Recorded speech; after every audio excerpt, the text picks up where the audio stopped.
Hi everyone. I'm here out in a beautiful natural setting in Sedona, Arizona to make a video that's about our connection to all of this, the connection to the natural world.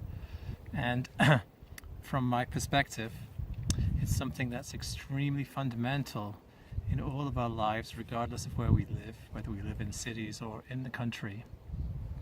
But in fact, our lives have all been affected by an internal belief system, an internal set of ideas that remain largely unconscious in us, that we have about our relationship with nature.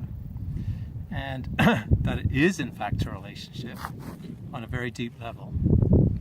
And that in changing our relationship with nature, we change our relationship with ourselves, we change our relationship with the planet, we feel more at home, we feel like we belong, we feel like we're a participant in something much greater than ourselves, and that our relationship with nature is therefore something incredibly fundamental to us, to our happiness, fulfillment, and even to our consciousness.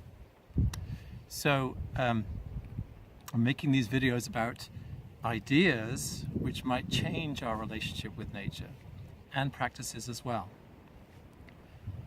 Over the last 400 years, we have gained an idea that we're separate from nature. And this started mostly with the scientific revolution. And the idea that we've inherited, that has developed over all of these centuries, recent centuries, is that we're inhabited in here, that this is our location. Our consciousness is here, and that is actually something special to us. Out there, consciousness doesn't really exist, except in other humans. Out there in nature, all around me here, is a sort of mindless material process. And that as I walk out through nature here, that I'm an observer of it, that these are objects outside of me, and I'm located here, I have my own existence, I'm somehow a kind of a separate bubble, a separate entity. And that idea is actually not scientifically based at all, and it remains unexamined. It's unconscious largely, but it remains unexamined. And I'd like to talk about ideas that we might explore, try out, that might help us change this. Our ideas affect our experience. So how can we change our experience in nature, our experience of our relationship with nature? And I'd like to tell a story to start this process. And many of us may have similar stories. I know I do to this one, but it's a very famous story, at least where I come from. And it's the story of Robert Bruce. Robert Bruce was a Scottish king, but prior to becoming a king, the British had taken over Scotland, and he was a rebel trying to free Scotland, and he was defeated many times by the British, and gradually became very discouraged. And the story goes that he was in a cave hiding from the British and wondering whether he should give up this process, this whole rebellion process. His brother had been executed, his wife was being held by the British.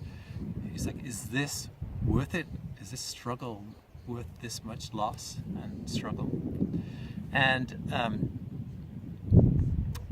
as he was thinking this, so the story goes, he noticed a spider that was trying to make a web across an opening in part of the cave.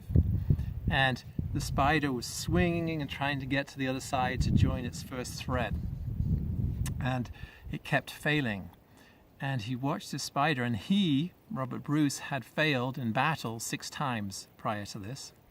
He watched the spider try 6 times to get this web across. And then lo and behold, on the 7th time, it connected, managed to draw the thread tight and started to make its web. And he thought to himself, I should try again. He did, And guess what? It all slowly worked out. And 8 years later, he drove the British out of Scotland. Obviously a good thing to do. The English out of Scotland, I should say. And he was the King of Scotland. So now that story, we can go a couple of different ways with that kind of story. Our typical way of interpreting that would be, well, that was just a coincidence. The spider happened to be there, and Robert Bruce is making that interpretation from something that's completely, really unrelated to his situation and his story, but he's using it that way. It's just his consciousness that's using it. Another way to go with interpreting that would be that actually nature was communicating to him, that we aren't so separate from nature, that there's a way in which nature can reflect back to us what we might need to know and to hear. It can inspire us in a way that's much more direct and mysterious and connected than we might think.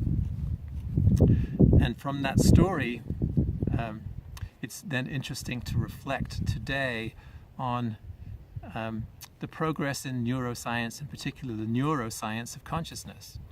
So for many, many years, the subject of neuroscience, studying our brains and how they work, has been hardline materialist.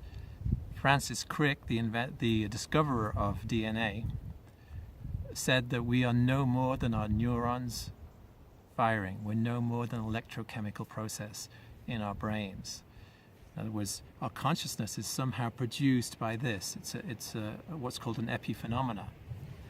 And so for many, many years, that is how our science of neuroscience has looked at our own consciousness. And that would support the view that we're separate from all of this and that we are the only ones that have this. But in the last 10 or 20 years, neuroscience has been trying to study consciousness and to explain how it might exist. And they've not been doing very well. And some of the most well-known neuroscientists have started to change their view. Instead of looking at how the brain produces consciousness, they're starting to say, well, we now think that consciousness is everywhere. So the fact that it comes out of science may make it authoritative, but many of us, of course, have been thinking this way for a long time. If consciousness is everywhere, then our consciousness is in a larger consciousness, that we are potentially connected to a larger consciousness. So I'd like to suggest 2 possible hikes to do. Hike 1, and just we can do this in our imaginations or we can actually do it.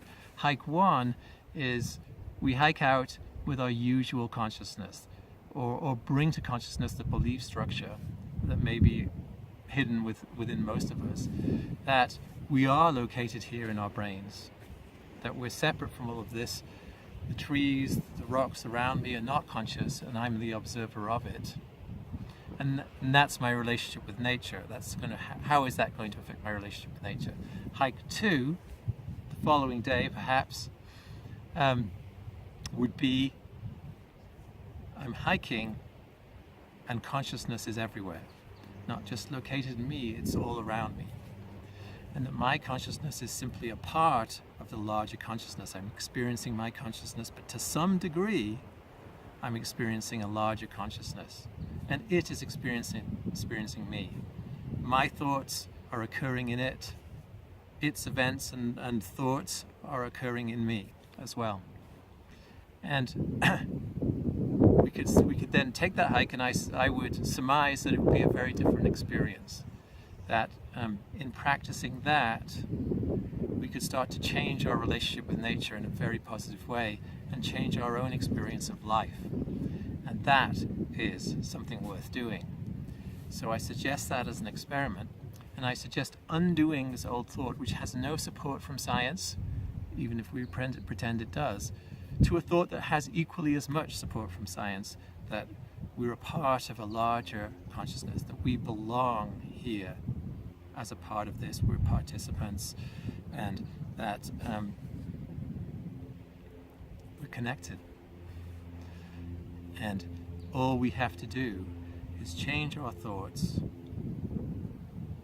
become more sensitive, become more aware, to start to realize and confirm that thought. And our experiences will become more and more like Robert Bruce's, and perhaps even more profound than Robert Bruce's story of the spider. So that's idea number one in our process of changing our relationship with nature. Thank you.